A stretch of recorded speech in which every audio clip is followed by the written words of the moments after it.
When we think about things like that, the events that we had over the last year, especially the really memorable things, some really good times and some really tough times, because when we look back over this last year that we just completed, we're definitely hoping that this year will be a better year, because obviously a lot of it has been about what we've seen in Israel over the last year. But when we look back over this last year, it's amazing what we've gone through, not just as a Jewish community, but as a country, and specifically what's happened in our own community over this last year. We've had some amazing days, but we've also had some really, really tough ones. And taking us back to January this last year, it's hard to believe that it's been 9 months, but literally 9 months ago, just under 9 months ago, we saw huge parts of our town be destroyed. And it was not a destruction like anything we've ever seen. And again, it was just in this last year, in a year that we dealt with lots of other trauma, lots of other pieces of information that we were processing. We couldn't begin to process to some extent, and then to have these fires, both in the Pasadena area, but in Palisades. And for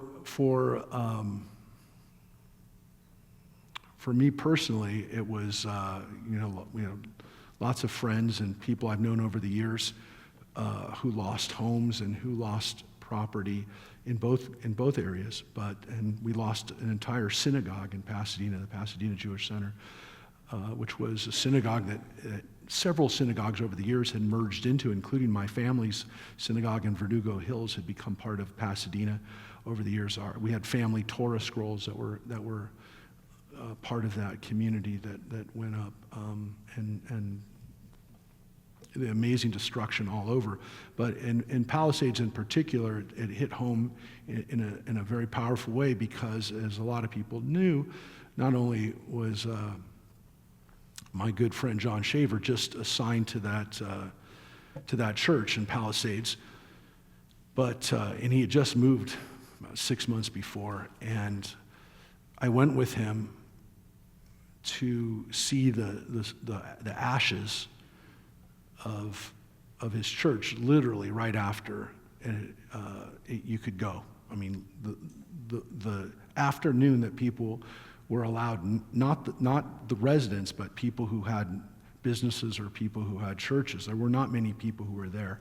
And I can only say that going through that area with him and his family, it was devastating, because it was not like a fire. I mean, I've seen fires before. I grew up in Southern California. I'd seen fires, but I had never seen anything like this. It looked like the devastation after a nuclear bomb. And it was still smoldering. There were still little pockets of flame. And as I stood there with him and tried to comfort him, I, of course, was thinking about what it would be like to stand over my congregation and to know that just a few blocks up the street was nothing left of my home, a home that he had just moved into. And so, as I was thinking about this last year and some of the difficult things that we've lived through, and again, my experience was there as a guest, was there as a friend. But I thought about it, and I thought about everything that was lost, and how do you recover from that? How do you go on from that? And I wanted to share some kind of lesson from that, but I thought it would be much more appropriate and much more powerful coming from the man who lived it. So I want to call up my friend John Shaver to share some words in a place that used to be his church and the place where I met him. So, John, if you come up.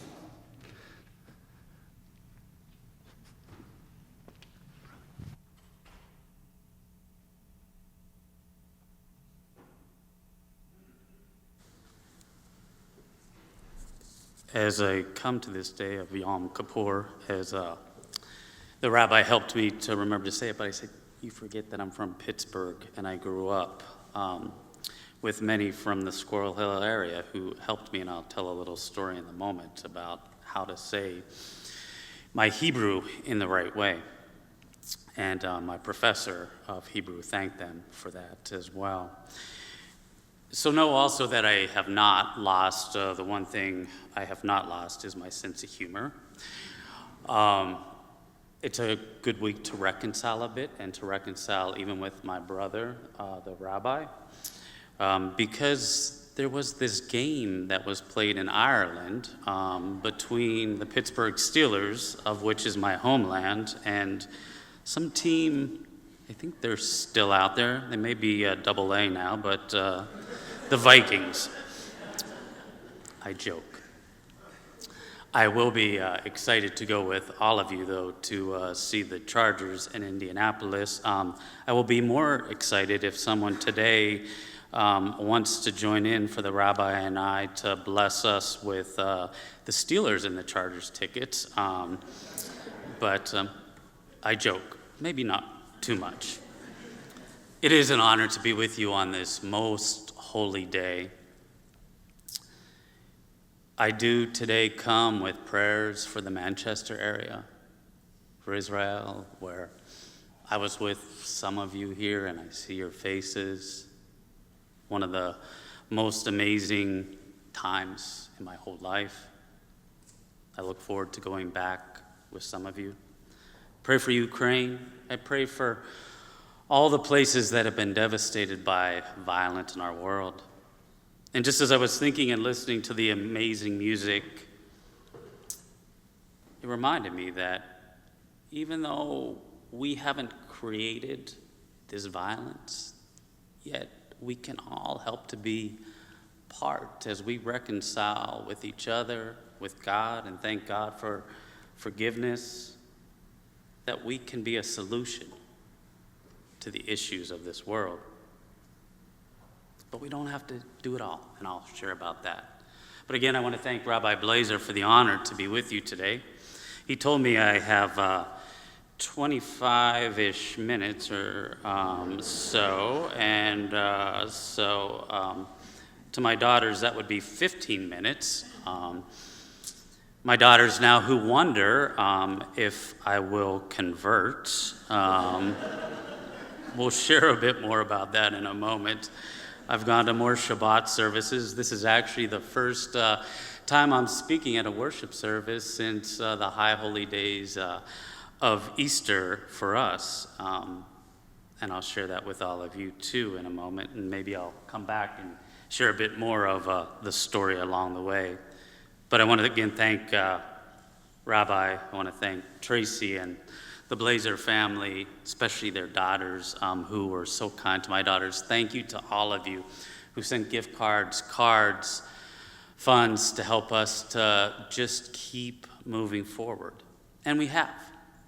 So I come before you today to also give thanks on this holy day. I think back as Rabbi was sharing, and first I did want to say, if I say anything that's wrong or I don't say the right word or I say it a little different, remember just a phrase to use today. This is just the Methodist guy. Or to all of you who are part of my family, it's just John, that crazy uncle. Just go with it for a moment. I think back to the days of my graduate school, after wanting to go to law school, then maybe being nudged by a little Methodist guilt from a Methodist mom along the way, and ended up in seminary, as we call it. Sometimes it slips out as cemetery. I'm not sure why. But I was working at a coffee house not too far from Squirrel Hill, where some of you know. Temple Road of Shalom is around us, the Tree of Life, where I had friends. A friend who was shot that I did chaplaincy with is, thank God, now okay. So know that when I see violence, anti-Semitism in this world, I work with myself and my daughters to find ways to bring all of my family healing, hope, and love. But there are some days like January 1st, where we think about all the new things, and maybe it's September 22nd to some, where we think about how this will be the year, the best year. My family, we go to the Rose Parade, how we will get the best seats, how I will finally, once again, after coaching soccer for 13 years, run a marathon again, maybe a half marathon, maybe a 5K now, that I have the 5-2 in front of my number of years. A day, though, where we think about the good things and how good the year will be. Then there are the January 7th is. Days where we're at breakfast, planning a trip to help other people in Nicaragua, and then driving home and seeing a great cloud of smoke not too far from your community. Then calling my wife, we were on vacation still technically, and then calling the church to make sure the preschool was okay, to learn it was evacuated, to check on my daughter at track practice, who a few of the track young women told the coach we should leave now. Getting home and seeing this cloud come closer than I ever saw a cloud come. Texting my dear friend, one of my best friends, and other friends along the way saying, please pray. Talking to neighbors around me who I needed to tell them to leave, only to find out that one woman who knew that the 2 teenage daughters who had just moved in, she didn't want them to lose their house while she was protecting her house, only to find out later that she had a garden hose to our house to save it. Then shooting prayers at night, again, best friend saying, pray for a miracle, that our home, that the church survive. Never thinking I would have prayers like that. Then there are some days like April 23rd, because after the fire and going with Rabbi up to see things, and now our picture has gone viral around all the Methodist community. On April 23rd, after the 7th and just working nonstop, tirelessly, because we think that's what we must do, is to work and work and work, to wake up on the 23rd with just massive pains in my stomach. Pains from worrying about where will my family live, because we still didn't have a place at that point. Thinking about my own career at that point, where might be the mutual affirmation that comes from all the work. Once again, one of my sins is putting my expectations on others, not a commandment. You do things because you want to share kindness, not because you're looking for kindness to exactly come back to you from the people you're sharing it with. And on April 30th or so, thinking I need to start a new chapter in life. And I'm still working on that, but there's hope. There's resilience. And I know that from some of you, from some that have gone through so much. I know that from the world. So yes, my friend, sometimes our days are like January 1st, full of happiness. Sometimes like January 7th, and maybe for you it's something else. The loss of some good health, the loss of a family member as we think about the saints around us today. The loss of trying to beat that addiction on your own. The loss of something else. We all have our January 7th is. And then the April 23rds. the days where we realize we can't do it all. We're going to hurt ourselves and then end up hurting others by not taking care of this creation that God has given to us. And I think that's why we're here today, to repent. Now, as I was reading about Yom Kippur and all of this week and how we needed to repent and reconcile, and especially today, it's that reconciliation before God from all of our things, I started making a list one day of all the things that I have done wrong this year so that as I create this new chapter in life, I can be better. And then I got a list that looked about like that. I was trying to follow all the rules as I read them for Yom Kippur, and then I started getting a little pain in my stomach, and I heard God saying, stop that. That's not what you read in Isaiah. So my friends, the best way to start going is one step at a time. Our family now, and that is the good part. We're living in Santa Monica in a high-rise with 350 other families and one little swimming pool. So that's always interesting. A lot like when we were at the River Jordan, and there were about 600 people and a little teeny river coming through it. One of our mantras in the family, though, is to keep moving and to keep moving forward. The next mantra is one step at a time. Because isn't it like on Yom Kippur we try and figure out how we can do everything? And so I've been fasting with you. Even Rabbi said, I know you usually bring water up, but not today. Now to all of you, I also read some of the rabbinical wisdom, and it said, if you're taking medicine or something like that, still keep taking it. I went for a very long run last night, and I tried to think about how I would not need to take a shower, but I did not think that would be good for all of you. So I thought of it as God's rain just coming down upon me. You see how we ministers and rabbis can bring about some wisdom along the way. But it's because I care about you. And also my wife told me, take a shower.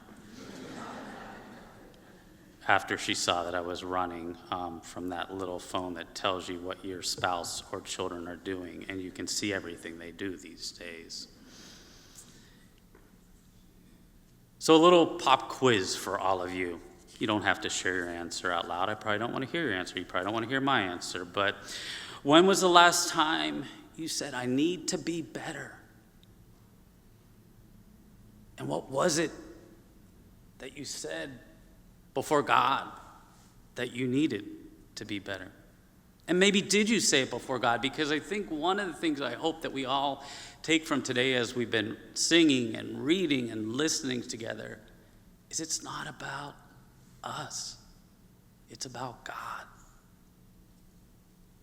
Our great creator, our great parent. We are the children. One of the things I've learned in this year is I don't have to do it alone. I've also learned I can't do it alone. I need my friends. But it's a lot like running a marathon, and so this year, after the 23rd, after the 30th, around the beginning of May, as I was vulnerable and shared with other people who went through those challenging days of the fire that you need to get a therapist, I then took all of that to heart. And my therapist said, you're not taking care of your mind, your body, or your soul. You think you are, but you're trying to take care of everybody else, and I don't think that's what your faith called you. And I thought, I'm the minister, you're the therapist, you're not to tell me about faith, but... And we've become good friends, and we too joke a bit now. But I would say to you today, I would hope you would take the mantra that I shared that our family has, to take one step. Sometimes on January 1st, I think I'm going to run that marathon. And I go out and I run 6 miles really fast. And our 16-year-old, who now is a Pali female runner, one of the, this is for her, so I'm being humble, but one of the top 8 in Los Angeles in the mile, I tried to keep up with her, and I can't do it. And so I went out and ran as fast as I could, and I did 6 miles, but oh my goodness, this 54-year-old body on the next day felt so bad.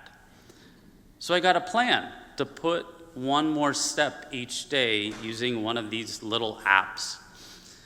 You gotta love AI now. I have this app that's given me a plan, and I'm actually following the plan, both for the physical, the spiritual, and the mental.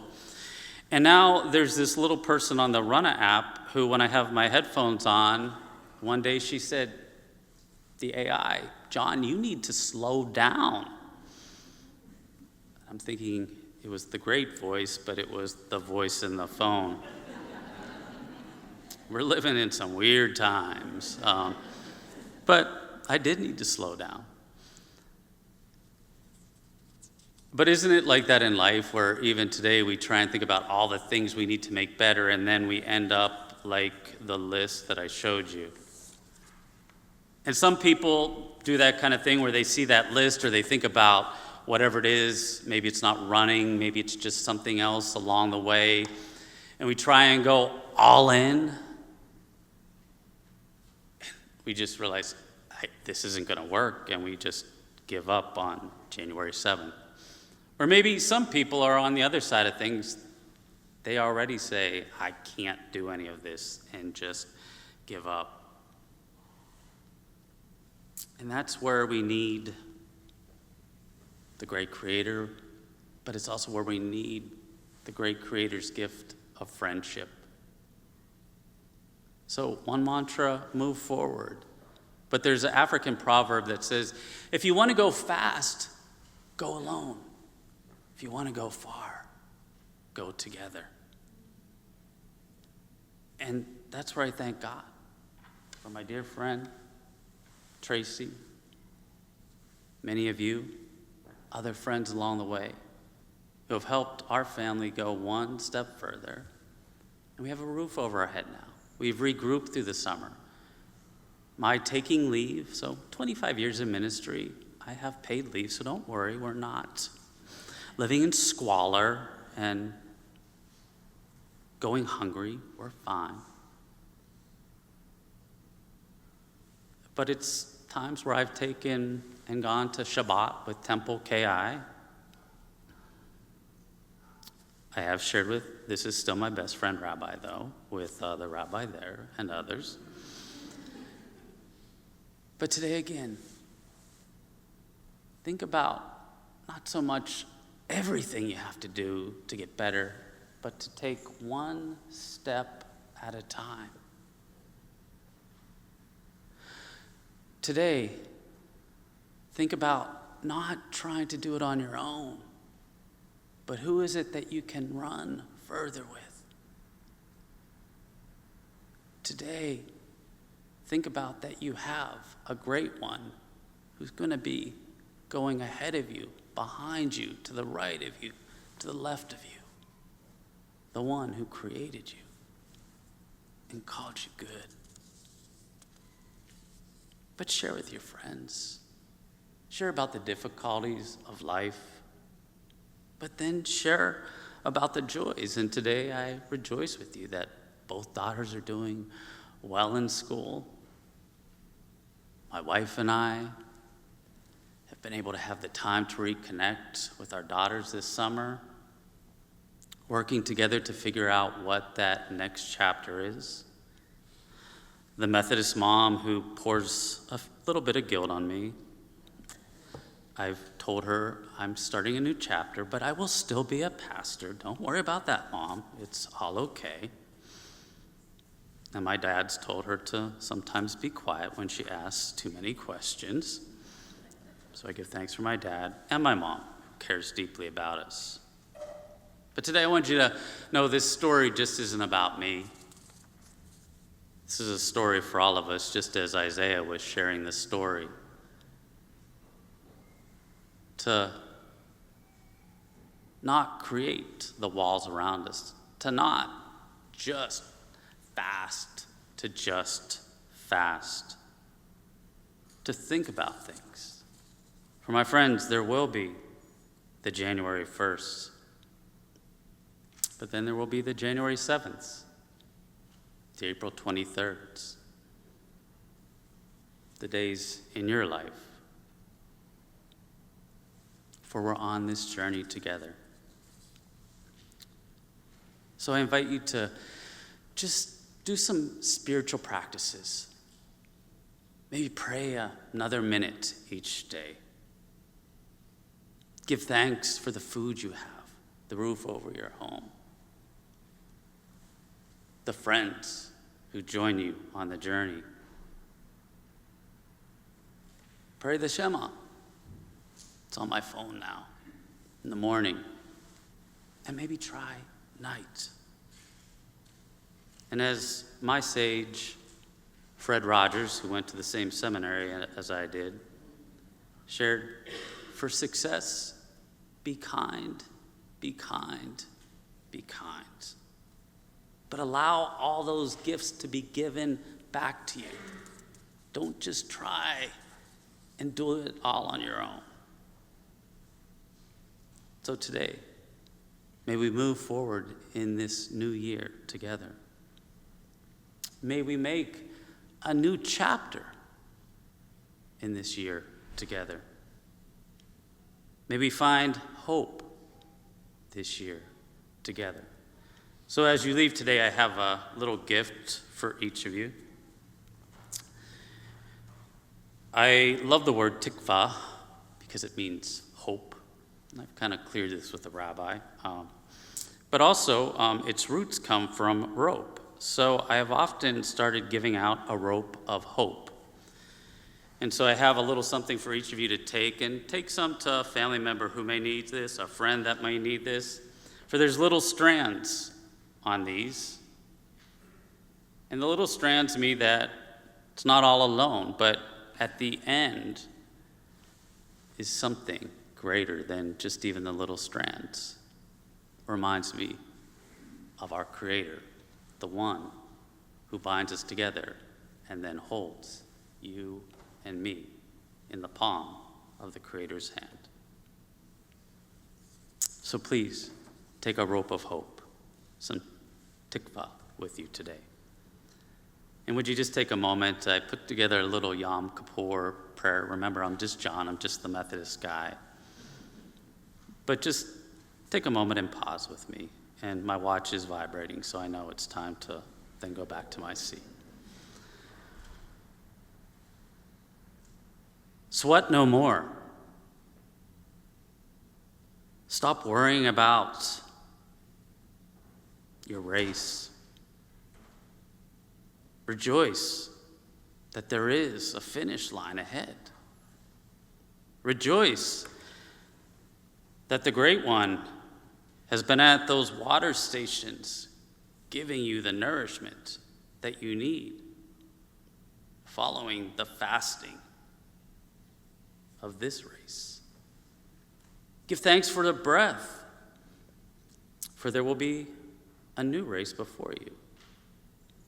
But as you run, may you run knowing that you are not alone.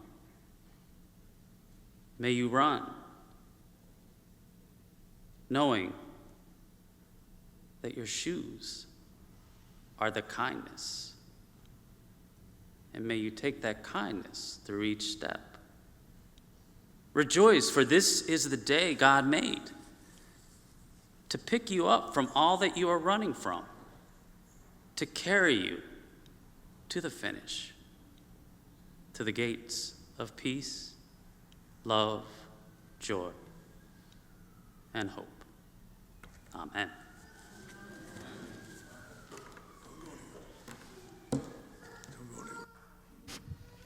So, thank you, John, and thank you for always being there, not just today, but it was very special that John went with us to Israel 2 years ago. We had no idea that 6 months later we would be grieving together.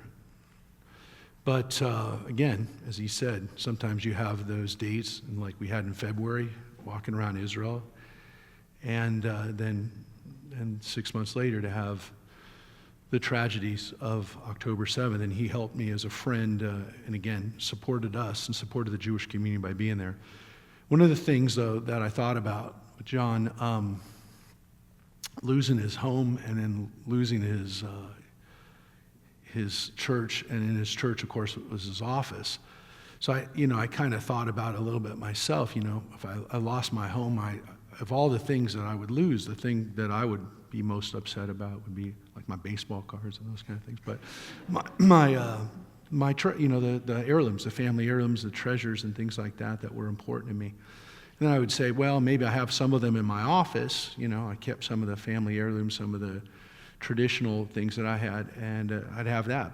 But you lost both of those things. And I thought, I want to give you something now. So I don't normally do this. I never do this, really. And that's to re-gift something. Not only re-gift it, but re-gift it to the person who gave it to me. But John surprised me by coming out to the 25th anniversary. So a lot of people, you got to see him there, and you got to really see one of my best friends.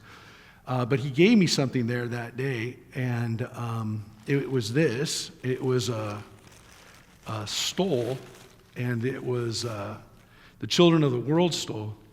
And I thought to myself, I said, now I'm just going to see this as something that John gave me, and he lost all his stoles. He lost, and again, 3 generations of his family have been Methodist ministers, and he's got lots of memories, but a lot of those treasures were gone. But this stole, just think about it, that you gave it to me for safekeeping, because now I give it back to you, and you got your stole, at least one stole, that we protected. So.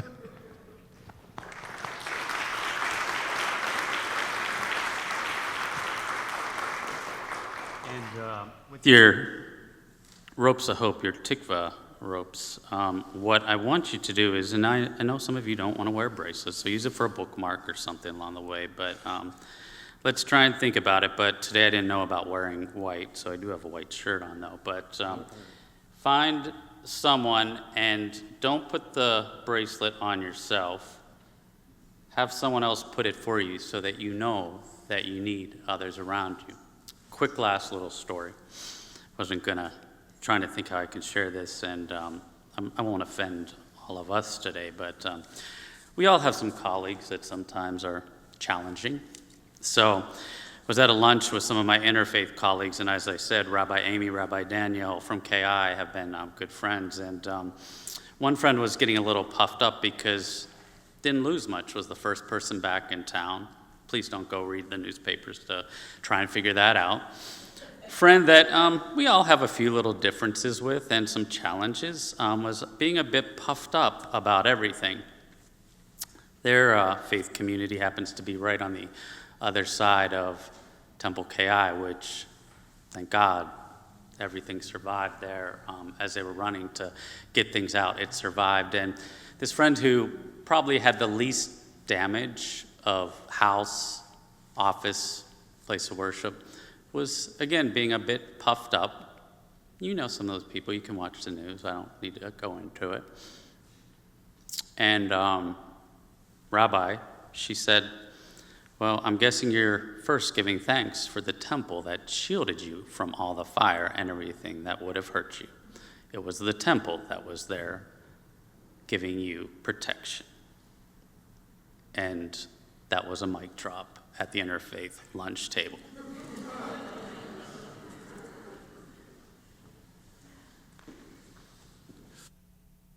Thank you, John. And I owe John dinner, by the way, because of the Vikings losing to them last week. So he's also going to get dinner when we have a chance to do that. And we're working together. You're going to see, God willing, in the coming year, a podcast that the two of us are going to be working on. And it's one of the ways that we're going to hopefully turn these experiences that we've had into lessons for people. Thinking about those kind of things that we're going to be doing together, and we've gotten to spend more time together. It's been wonderful. And people ask me all the time, after something horrible like that happens and then there's something that comes out of it, some new opportunity or something, and John's going to have amazing opportunities that come out of this, but people ask me all the time, after a divorce or a loss of a job or a death, and then they followed that with something good that happens, with some kind of rebound, and the people say, was it worth it? Was it worth the loss to then have something good happen after, even if it's like something wonderful that is even better? They're trying to find the silver lining. And they say, kind of, would you go through that loss if you knew that you were going to get something on the other end? And I think it's such a ridiculous question because, if you're honest, reality doesn't give us an option. Because we don't get to go back and not have that thing happen if we'd said it wasn't. And we don't ever get to have a guarantee of a silver lining. So our only choice is going to be, how do we deal with this loss? In the moment, we can suffer,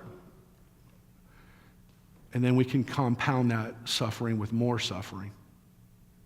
Or we can pick up the pieces and move on and respond in the most life-giving way we can.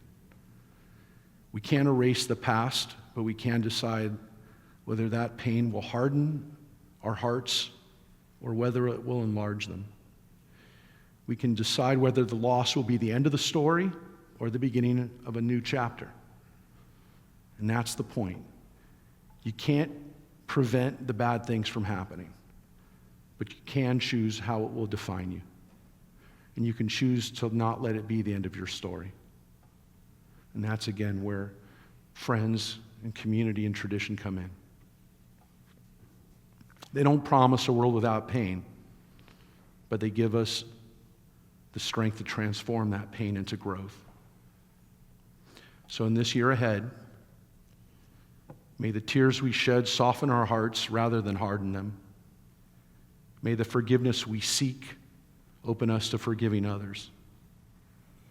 May the prayers we utter lift us towards healing. And may the Holy One who carried our people through countless trials carry each of us into a year of meaning, mercy, and peace.